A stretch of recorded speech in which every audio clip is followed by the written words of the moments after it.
I'm going to marry my deceased brother's wife, so we're getting a divorce. Huh? I stared intently at Kevin's face. Look at this. Saying that, Kevin held up his left hand, which now sported a ring I had never seen before. Definitely not our wedding ring. Sarah gave it to me. Kevin said, laughing smugly, flaunting it in front of me, as if he had won some competition. But unfortunately for him, I no longer harbored enough affection for Kevin to feel any anger. It's refreshing, I said with a smile, signing the divorce papers fluidly. Kevin watched me in shock. He must have thought I would cling to him crying. Well then, I'll file these for us. I put the pen in my breast pocket and quickly folded the divorce papers, slipping them into my bag. Leaving them with careless Kevin might mean they'd never get submitted, potentially delaying my happiness. I wasn't about to let that happen. I'll go submit this right away. With a firm resolve but a pleasant face, I stood up. Seeing my smile, Kevin nervously spoke up. Make sure you actually submit those. I have no feelings left for you. What a blissfully ignorant man. He still thinks I'm hung up on him. A wave of discomfort surged from the bottom of my heart. I assured him with a smile. Don't worry. I feel the same. Thanks. I'm going to be happy. That was the last conversation we had as a married couple. Because as soon as I left the cafe, I sprinted to submit the divorce papers as immaturely as fast as I could. My name is Michelle. I'm a 30-year-old office worker. I have been married for 2 years to Kevin, a coworker who is 2 years older than me, and we live with his family. We don't have any children. I wanted to have children as soon as possible, considering my age and career, but Kevin was opposed to it. Don't you want to enjoy life, just the two of us, for a bit longer? I want to focus on my work for now. However, unfortunately, his work performance wasn't great. He's too careless. Despite being in sales, he often forgets clients' specific demands and conditions. He frequently misses little confirmations or communications. Because of that, his clients often cut ties after a few transactions, and he never managed long-term contracts. Moreover, fatally, Kevin himself thinks these mistakes are trivial. He's always been the cheerful, likable guy at work, always at the center of everyone's attention. But he's never been valued in performance reviews and remains a regular employee indefinitely. Yet, he believes he deserves much higher recognition. I knew about his dissatisfaction and that there was no prospect of it being resolved. Still, I loved Kevin's flawed nature. The way he'd fall asleep on the living room sofa right away. The way he got too excited during drives and sped up. Maybe it's because I've always lived as an elder sister, but I found Kevin, who was like a younger brother, irresistibly adorable. And there was another woman who doted on Kevin, his mother, Linda. Linda had 2 sons, but her affection was extremely biased towards Kevin, her younger son. It's almost as if she would gladly sacrifice her elder son, Ted, for Kevin's happiness. The reason we've been living with his family ever since we got married is mostly because Linda didn't want to be separated from Kevin. Linda doted on Kevin so much because there was a reason for it. Ted was the son of a previous wife, and Linda was his stepmother. Because of this, Ted's presence in the family home was always somewhat shadowy. Kevin himself seemed to look down on Ted completely. He was always in his room, and it was hard to tell if he was there or not. However, he wasn't gloomy. He went to work normally, ate meals with everyone, and then rested in his room. He didn't watch TV or drink tea with others after meals. And when it was his day off, he would quickly go off on solo trips. He was just an incredibly quiet man. It had always been like this, seldom voicing his opinions or desires, always calmly agreeing with Linda and Kevin's suggestions with a mild, "that's nice." So eventually, both of them stopped listening to Ted's opinions altogether. Even 2 years ago, when I got married, he just calmly expressed his congratulations and never talked or had dinner with me. But he said, "Congratulations." And the amount he gifted was incredibly generous, about 20 times the usual rate. Wow, nice. Should we upgrade our flight for the honeymoon? Kevin, oblivious to the generosity of Ted's gift, gleefully upgraded our honeymoon flight to business class. For someone as common as me, the amount was so high, I was completely at a loss about what to return as a gift. In a panic, I consulted Linda, who unhelpfully speculated. Maybe he knows he won't get married himself. Maybe he's living his dreams through Kevin? But ultimately, there was no particular intention behind Ted's actions, and our relationship continued at a comfortably good distance. Day by day, he led a calm life, going out on weekends.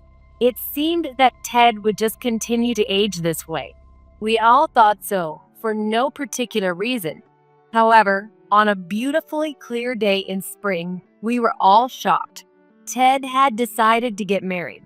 Both Kevin and Linda had assumed Ted would never marry, so the family home turned upside down with the news. And the partner was. Nice to meet you. I'm Sarah. The person who came to the family home to announce the marriage was a tall woman with the fairy-like translucence. She was said to be 30 years old, the same age as me, but looked younger. Dressed in a chiffon dress, with lightly curled hair and elegant yet prominent makeup. She exuded the refinement of a well-bred young lady. Later, Linda told me her father was the president of a renowned pharmaceutical company. Ted would marry into her family and eventually take over the business. That the quiet Ted had planned such a spectacular marriage was beyond belief. To put it crudely, there was no more impressive grand slam than this. Kevin could only stare blankly at Sarah's grace, while Linda, hearing about Sarah's background, was fervently digging for something to criticize, trying to find any dissatisfaction with Sarah to prick at. Linda, unaware that her scheming was written all over her face, persistently asked about Sarah's childhood and student life. Unfortunately for Linda, Sarah was a lady without blemish. From kindergarten through high school, she attended prestigious schools and even went to a state university in Massachusetts. After that, she studied in France and had only recently returned to the U.S. I don't know much about the U.S., but Ted has always been kind to me. Sarah said, blushing as she and Ted exchanged smiles. They truly were a well-matched couple. I thought this gentlewoman could surely understand the quiet and mild-mannered Ted. Congratulations. I wish you both happiness. I sincerely wished them well, but... What do you mean congratulations? Aren't you upset? As soon as Ted and Sarah left, Kevin, who had gotten upset, confronted me. Upset? About what? Because Ted snagged such a great woman and is marrying into money. He is a good man, right? What? You think he's better than me? How could my brother get such a... I don't understand many things. Firstly, though it may sound harsh, Kevin doesn't come close to Ted in terms of looks or education. And while I think Sarah is indeed a good woman, I don't understand why that would be upsetting. If he were a good brother, he'd be happy that his brother found a good wife. Just a while ago, he was worrying about, what if Ted stays single? Who will care for him in his old age? It's not something to be happy about. If I were single, that woman would have definitely fallen for me. Then I could have been the next president. Right. Kevin would have been more suitable as president. I was utterly appalled, watching the two in front of me. How could they say such baseless things? Overwhelmed by the absurdity, I took a sip of the tea left in my cup. It had completely cooled, leaving only bitterness in my mouth. As I grimaced at the bitterness, I suddenly became aware of their gaze. It was Kevin and Linda. If only you were from a better family. Yeah, maybe I married the wrong person. Maybe I should try to woo Sarah now. Their cold stares were fixed on me. I looked up at the sky and sighed. If he really wants to be president that badly, Kevin should start his own company rather than chasing after a president's daughter. They must have realized my icy gaze. Geez, it's just a joke. Don't be so uptight, okay? Yeah, just a light joke. How about some coffee? With that, Linda disappeared into the kitchen, and Kevin avoided my gaze, aimlessly flipping through TV channels. I gathered the dishes on the table and took them to the kitchen. Linda was there, boiling water, seemingly waiting for me. But really, what if Kevin had been single? What do you think would have happened? This conversation was still going on. Linda seemed to really want Kevin and Sarah to be together, dazzled by the sudden appearance of a president's daughter, unable to discern right from wrong. What do you think? Well, if that were the case, I probably wouldn't have married Kevin in the first place with this kind of talk. Leaving just that comment, I roughly set the dishes in the sink, then dashed up the stairs to my room, grabbed my wallet, and stormed out of the house. Sitting peacefully at the table just wasn't possible in this mood. I'm going to the fast food place near the station and will indulge in whatever I like. I'm going to eat a triple burger today. Let Linda know. As I texted that, Kevin instantly replied, asking me to take out food for them too. Really? Get us some too. Mom's cooking sucks. Just seeing his carefree message increased my irritation. He clearly doesn't care about my feelings or my position. He treats me as if I'm an emotionless helper robot. From the window seat, I could see the dimly lit sky and people hurrying home, probably to someone kind waiting for them. While catching this scene from the corner of my eye, I bit into my thick burger with a vengeance. As I ate, the balance between the buns fell apart, and the burger sauce started to drip. Maybe our marriage had similarly lost its balance without us realizing. I wiped the sauce from my fingers with a napkin, lost in thought. Yet, I still love Kevin. I want to spend time with him, to laugh by his side. That's why, despite such insults, I end up buying their share too. They'll probably take it for granted, without a word of thanks. Doubtful I'll even see my money back. Knowing this, I don't have the option to push Kevin away. And so, with a warm bag in hand, I trudged back to my in-laws' house. But the turmoil didn't end there. When Ted safely finished his wedding and moved into his new home with Sarah, Kevin and Linda's envy only intensified. Perhaps the fact that their new home was a high-rise apartment near a station in an urban area irritated their complex. They would imagine Ted's newlywed life with envy and look up similar high-rise apartments online, sighing as they admired them. Wow, a 38-story building. How nice. You could invite friends over, even have a barbecue. I had never heard of Linda having friends, and she certainly had never barbecued. I had a lot to say, but I didn't have the energy to indulge Linda's fantasies. By that time, I was daily tormented by Kevin's demands for a divorce, and he did it in a sneaky way. Every day, Kevin would nitpick over minor household mistakes. A small wrinkle left on a shirt, the seasoning of the food. The toilet paper was left with only the tube. The list could go on. Kevin, acting like a child throwing a tantrum, would blow these trivial matters out of proportion.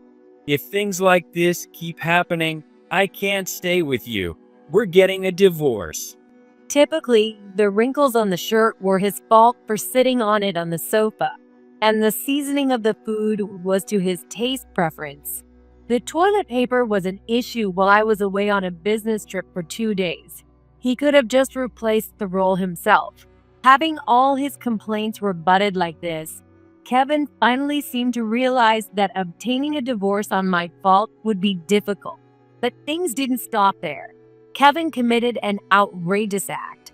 It happened at the company where Kevin and I work. One afternoon, a shout rang out in the sales department. I can't do this petty job. I might become a president someday. Shocked, I looked up. Across the sales floor, a man was standing and yelling. When I realized it was Kevin, I instinctively ran toward the sales department. Kevin stood there defiantly while his colleagues and bosses watched him in stunned silence from a distance. It was as if time had stopped right there. I heard from a colleague that Kevin had, as usual, forgotten a deadline set by a client. Unfortunately, the deadline was for a presentation on which the client had staked their business fortunes, and the pamphlets and novelties our company was supposed to deliver were essential. The presentation ended in a major failure without the materials, and we received a severe complaint from the client. There was even talk of potential legal action for damages. But Kevin refused to admit his mistake. What? I wasn't told any deadline. It's their fault the presentation failed, isn't it? However, it was evident from the emails in Kevin's inbox that he had been informed of the deadline, and he received a severe reprimand from his boss. That line was the result. That outburst was probably the result of his fantasies about marrying a president's daughter, Sarah, and becoming president himself. For a man in his 30s, it was embarrassingly childish and shoddy. Embarrassed, he ended up resigning. Kevin must be feeling quite dejected. My main worry was that, however, if I had married Sarah, I could have been a president. Since I settled for you, you should earn the income. Rather than feeling remorse for being unemployed, Kevin demanded that I make up for the lost income by finding a job, even suggesting that I look at ads for nightclubs or strip clubs. There were certainly things Kevin should be doing before suggesting such drastic measures. Why should I, who have done nothing wrong, have to resort to such side jobs? Well, if you don't earn money like Sarah, Kevin might leave you. Even Linda chimed in, teasing gleefully. Well, if Kevin had married someone as charming as Sarah, he might not want to live with you, Linda. Maybe you should start looking for a job now, too. After saying that, I happened to pick up a crumpled job advertisement for a janitor in a nearby building that was in the mailbox and casually dropped it in front of Linda before heading back to my room. In the bedroom, as usual, Kevin's clothes were left discarded just where he'd taken them off. I was about to hang them up, but I stopped. For some reason, I just didn't feel like doing it. In the end, I left Kevin's clothes as they were and went to bed. Kevin was furious when he saw his wrinkled clothes, but seeing that stirred no emotion in me. I may be at my limit. I secretly resolved myself to that possibility. But at that delicate moment, something unexpected happened. Ted had died. It was a sudden illness. Ted suddenly collapsed one day and never regained consciousness, passing away shortly after. It had all happened in just a few days. Even though Sarah had only been married for half a year, she managed the wake and the funeral with stoic fortitude. Tears in her eyes, occasionally shivering as she held back her grief. Those around her struggled to keep from crying too. Yet in this scene of sorrow, two people seemed oddly unaffected by the sadness. The deceased's mother and brother, Linda and Kevin. They looked around and whispered to each other, oblivious to how audible they were to me nearby. Look at those flowers. I wonder how much they cost. Impressive. Do you think it's okay if we take them home after this is all over? And what about all this money spent by Ted? Instead of wasting it on the funeral, they should have given it to us. For Kevin, Ted was his real brother. And for Linda, his stepmother, it was all about the money even though her eldest son had died. I felt so embarrassed. I wished I could sink into the ground. On the other hand, Sarah still looks beautiful. even when she's crying. Now's your chance, Kevin. She's vulnerable. Be nice to her, and she'll fall right into your lap. Are these people even human? They seemed more focused on winning over the widow Sarah than mourning the eternal parting from his brother. Within a week, they were already putting their plans into action. Sarah's all alone now. I'll go check on her at Ted's house. Unbelievably, Kevin began to frequently visit the apartment where Ted and Sarah lived. For Kevin and Linda, it was like a paradise. Just as you'd expect from the daughter of the CEO, she bought the entire 38th floor of that high-rise building. Since Ted and Sarah had no children, we will get something out of it. But things didn't go as smoothly as they hoped. Just then, Sarah's pregnancy came to light. None of Ted's inheritance would go to Linda. Sarah and the child she was expecting would inherit everything. Upon hearing this, Linda spurred Kevin on even more. You must marry Sarah at all costs. But it seems like it's Ted's kid. What are you talking about? Even if the child is born, if you have a child with her, Sarah's wealth will be ours. Kevin, now highly motivated, shamelessly pursued Sarah, claiming concern for Sarah's well-being due to her pregnancy. He visited her apartment every single day. If he had that much free time, he should have been looking for a job. It's tough for Sarah, being pregnant for the first time. I'm just helping out. Kevin claimed, but I didn't care. If he wants to, he should. There was no way the dignified Sarah would accept Kevin. Ted had not been gone long. That's what I thought. But then, that day came all of a sudden. Hey, we should get divorced. Kevin fumbled in his pocket and pulled out a crumpled piece of paper, placing it on the table in front of us. It was a divorce paper. I'm going to marry my deceased brother's wife, so I'm divorcing you. What? I stared at Kevin's face intently. Look at this. He flaunted a ring on his left hand, one I had never seen before. Certainly not our wedding ring. Sarah gave it to me. Kevin said, laughing smugly, flaunting it in front of me, as if he had won some competition. But unfortunately for him, I no longer harbored enough affection for Kevin to feel any anger. Sure, that's fine. It's quite refreshing, actually. I smiled cheerily and signed the divorce application, which seemed to shock Kevin. He must have expected me to cling to him, crying, "Well, I'll file it for you." I pocketed the pen and folded the document neatly into my bag. It would be a problem if I left it with the unreliable Kevin, and it ended up not being submitted. With a firm resolve, though my face remained pleasant, I stood up. Make sure you file it properly. As far as I'm concerned, I have no feelings left for you. His words, implying I still harbored feelings for him, only increased my discomfort. It was already unpleasant to think we had been on the same page about this. Don't worry, I feel the same. Thanks. I'm going to be happy.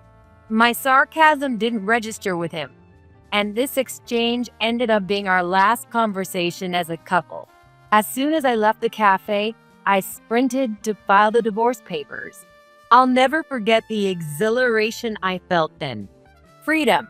After submitting, I threw my hands up to the blue sky and shouted at the top of my lungs. Passers-by turned around in surprise, but I didn't care. Only then did I realize how much stress I had been under. Economic uncertainty, dignity threatened, unpaid labor, and unprotected privacy. What was supposed to be a new family life with Kevin had felt more like living in a cramped corner of a family owned by Linda and Kevin. Indeed, that house was never truly my place. Without going back to my in-laws' house, I rented a room near my workplace and started a new life commuting from there.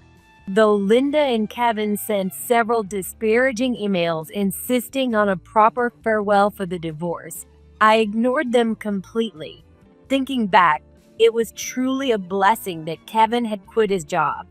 It spared me the hassle of seeing him at work and, considering his personality, likely prevented numerous conflicts, as the workplace was somewhat sympathetic towards me. Being single again brought an unexpected lightness to my life, and I began receiving offers for domestic and international business trips. No longer needing to prepare meals in advance or bow my head to Linda and Kevin for household chores during my trips was liberating. Everything moved at my pace, and I reveled in this newfound freedom. Then came a turning point. After skillfully managing my business trips, I was thrilled to have my transfer to the place I'd always dreamed of, Alaska. The historic streets of Juneau, countless breathtaking sights, the culinary city of Sitka, and the restaurants in Anchorage. It felt like I was on cloud nine. Since my divorce, it seems like only good things have been happening. I quickly vacated my rental apartment and flew to Alaska. Having a mother from Alaska and returning there every year since I was a child, it felt like a second home to me. I was familiar with the geography, and above all, the food was fantastic. The incredible snow accumulation and the freezing winter air, the crisp, pleasant summers.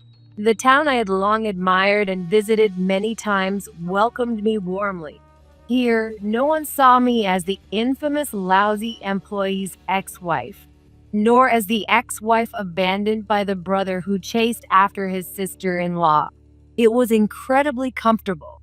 One day, after finishing work, I looked up to see snowflakes in October, an early first snow that would be unthinkable at my in-laws. It had a delicate, ephemeral beauty. But anyone living here knew well that this delicate winter sprite could freeze many lives. I zipped my down jacket up to the collar and hurried home, not to be deceived by the beauty of the snow. A year later, I had safely completed my tenure in Alaska and returned to my original workplace. Despite everything, I think it was a fun year. I got along well with the people at the new location, and we even shared our dreams and life stories. Some became friends who exchanged contact details with me, and there were people with whom I could likely have good relationships. Since marrying Kevin, I had been constantly caught up in housework and my job, always commuting between home and work. It wasn't a burden because I loved Kevin, but this new environment where I didn't have to do anything but work was so comfortable it completely changed my perspective. My time was my own. I liked this town so much that, if possible, I would have stayed forever. No, I think I will definitely return to this town someday. I don't know when that will be. When I returned to my old job after a long holiday, feeling a sense of reluctance, I was surprised. Standing in front of the workplace was Finally, I found you. Where have you been? Kevin said as he approached, perhaps because he no longer belonged to this workplace. Unable to enter the workplace premises, Kevin stood at the gate like a lost child, exposed to the curious stares of passersby. Upon spotting me, Kevin's face broke into a relieved, nostalgic smile as he hurried over. I felt an urge to run away. His clothes were quite old, with stains of unknown origin, and he emanated an odd smell. Additionally, most of the buttons were missing, and his clothes were frayed and torn in places. Kevin himself was no better off. His hair was unkempt, his body was filthy, and his eyes, teeth, and much of him appeared yellowed. The teeth visible in his grinning mouth were decayed and chipped. I had been dispatched to a wildfire disaster site through work before, but even after a week without a bath, I had never become that unclean. He was so scruffy and dirty that I wanted to pretend I didn't know him. Those who knew the old Kevin might not recognize him now. It was hard to believe he had once worked here. He looked so out of place at my workplace. Did Kevin realize this incongruence? I've been looking for you all this time. You forgot to give me your new address, didn't you? Kevin looked at me with a weary smile. as if he were dealing with a clumsy child. The old me would have blushed and giggled, pleased at being looked at that way by Kevin. But now, surprisingly, I felt nothing. Since then, I've had a lot to think about. Taking my silence for consent, Kevin quickly sat down on a nearby curb and, gazing solemnly at the sunset, began to recount his experiences. Apparently, after we parted, Kevin diligently visited Sarah's apartment day and night. In reality, a housekeeper who had looked after Sarah since her childhood was always with her, so they were never alone. But by becoming a conversation partner and confidant for the pregnant Sarah, Kevin gradually got her to open up to him. They even started talking about the future, which delighted Kevin and Linda immensely. They were ecstatic, thinking they could get Ted's inheritance, the pharmaceutical company presidency, and all of Sarah's family's wealth. Brimming with enthusiasm, Kevin was about to greet Sarah's parents. Grüezi. Wie geht's Ihnen? What?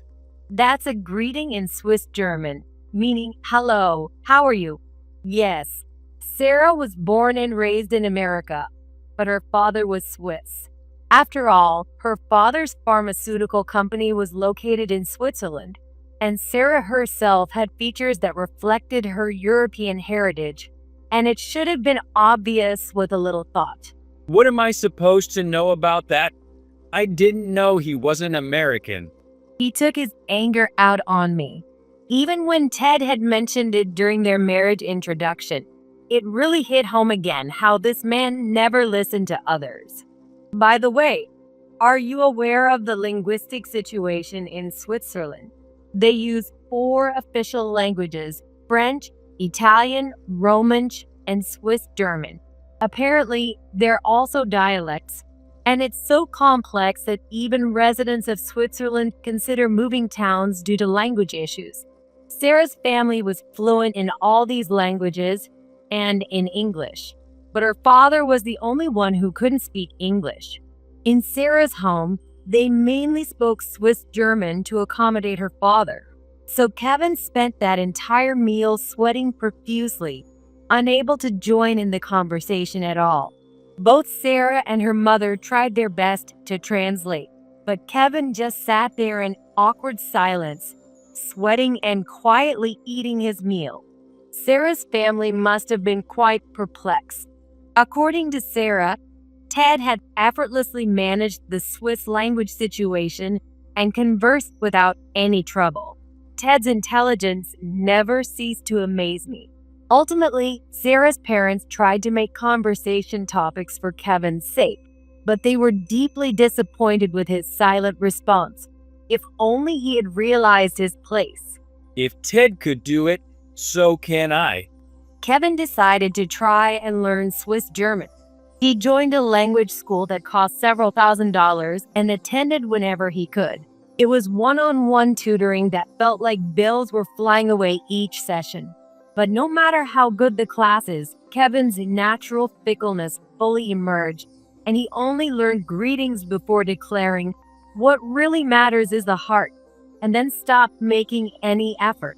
What made things worse for Kevin was the high level of culture in Sarah's family.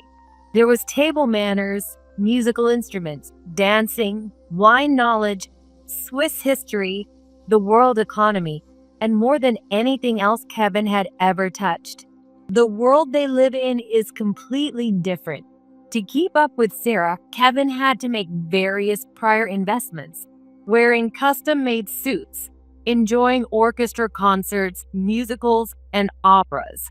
This was how Sarah's family spent their weekends. All these performances required expensive tickets and substantial cultural knowledge to enjoy. Lacking such culture, Kevin gradually began to dread the weekends. That wasn't all. He suddenly bought a large SUV, a luxury car, to pick up and drop off pregnant Sarah. That alone cost $80,000. By this point, Kevin's savings, being unemployed, were exhausted. If he had recognized the difference in their world and turned back then, it would have been better. But Linda spurred him on even further. Don't give up. You must become worthy of Sarah. To marry Sarah and Kevin, Linda then started throwing her own money into the cause. I couldn't help but laugh. I remembered Kevin lying sprawled on the worn-out sofa at his parents' house, clad in a sweatsuit. Indeed, trying to educate someone like Kevin was like casting pearls before swine. As far as I knew, his dining manners were terrible. Biting off chunks of food or lifting plates was just the tip of the iceberg. Kevin had never properly held cutlery, always skewering his food on a fork from childhood, and Linda would even eat with her knees up on the chair. I wished Kevin, who would eventually become a father, would use his cutlery properly, but Linda stopped that too. Let him hold the cutlery however he likes. It's not like there's a law against it.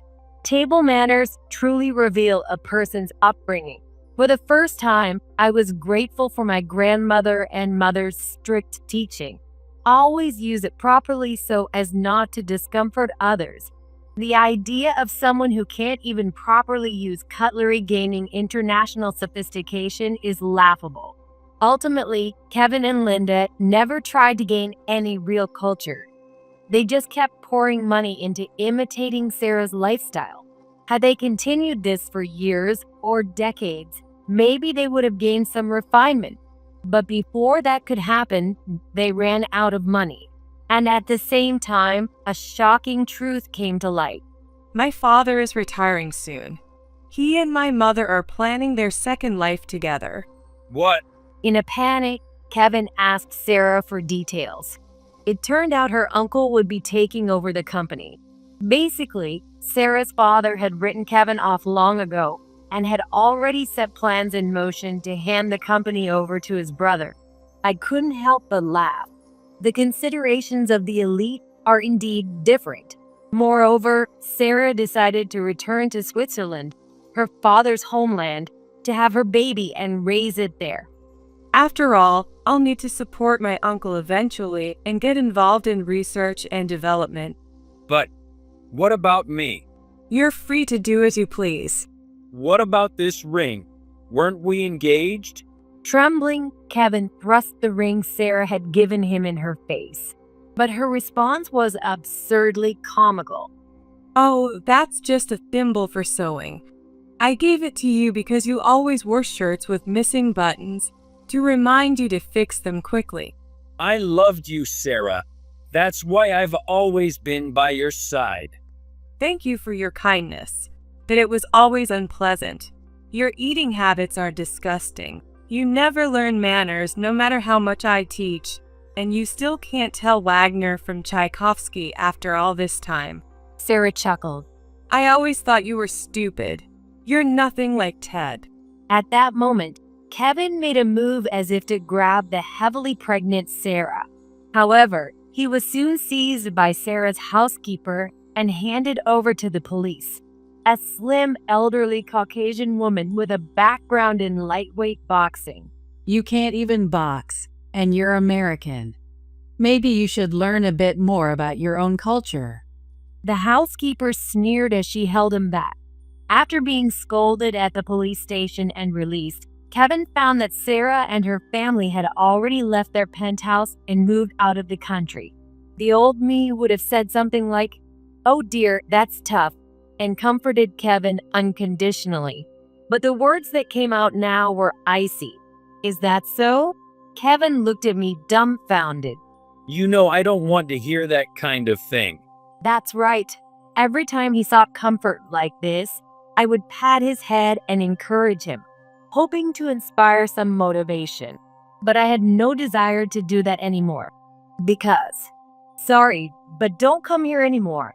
I'm getting married because I already have someone with whom I pledged my future. I had already been proposed to by a man I met in Alaska. I want to grow old with you. He vowed so to me.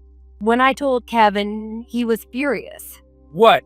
Weren't you waiting for me? His movement to grab me stopped midair, as someone held him firmly. What are you doing to my fiancé? It was my fiancé, Tom. Tom was the young ace of the Alaska branch, soon to be promoted to branch manager. Moreover, he was also a rugby player. When Kevin saw Tom's robust physique, all the fervor he had shown towards me seemed to vanish. He wilted and was soon handed over to the police. Given that he had attempted to assault a woman twice, the police didn't overlook his actions, and Kevin ended up spending the night in jail. Kevin has done nothing wrong. Linda protested loudly, but was told by a police officer, Ma'am, your son has done plenty wrong. after which she dejectedly went home. Having spent almost all her savings dreaming of Kevin and Sarah's marriage, Linda couldn't afford his bail or legal fees. Instead, she demanded something from me. Go to the police and apologize. Say it was all your fault. Linda came to me and insisted that I retract my complaint. Despite our relationship, I couldn't back down. I hired a lawyer and filed a complaint against both of them. Consequently, mother and son both ended up in police custody. Probably pleased Linda, as she always wanted to be with Kevin. As for me, I successfully announced my marriage at work, and it looks like I'll be able to move back to Alaska with Tom by the end of the year. Upon sharing this news, I received congratulatory messages and a pair of expensive Swiss-made watches. The sender was Sarah. It turned out she had been consulting me because Kevin was constantly showing up at her place. She found it so bothersome that it could have led to police involvement. Since Kevin was still legally my husband, Sarah was very considerate. However, once I mentioned I planned to divorce, Sarah kept him distracted until I could separate from him safely. I am grateful for her help. Thanks to Sarah, I was able to cleanly sever ties with Kevin and Linda. Now, I look forward to living honestly and turning towards those who genuinely care for me.